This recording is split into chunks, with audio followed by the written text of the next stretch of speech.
کسی کا احسان کیوں اٹھائیں،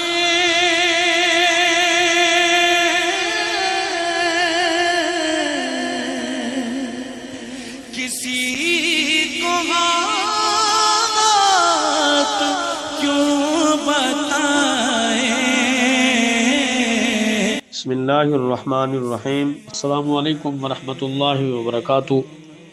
امید کرتا ہوں ہمارے دیکھنے والے اور سننے والے خیر و عافیت کے ساتھ ہوں گے۔ ہماری دعائیں ہیں کہ اللہ رب العزت آپ کو دارین کی سعادتیں عطا فرمائے۔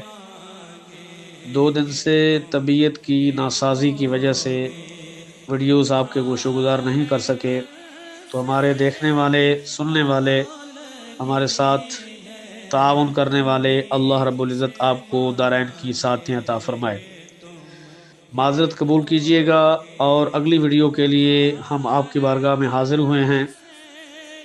سیدہ عائشہ صدیقہ رضی اللہ تعالی عنہا سے مروی ہے کہ رسول اللہ صلی اللہ علیہ وآلہ وسلم رمضان شریف میں دعا کا خصوصی اہتمام کرتے تھے، اور اللہ رب العزت کی بارگاہ میں گڑ گڑا کر دعائیں مانگتے تھے کہ اللہ ہم سے راضی ہو جا، اے اللہ ہماری دعاؤں کو قبول کر لے۔ اپنی امت کو بالخصوص دعاؤں میں حضور نے بہت یاد رکھا۔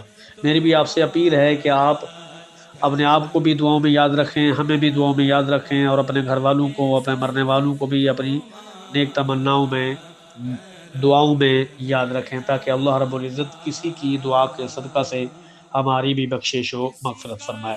تو لیجئے اگلی دعا آپ کے گوش و گزار کرنے لگے ہیں قرآن مجید فرقان حمید سے۔ اعوذ باللہ من الشیطان الرجیم، بسم اللہ الرحمن الرحیم۔ ربنا اصرف عنا عذاب جہنم إن عذابها كان غراما۔ تمہارا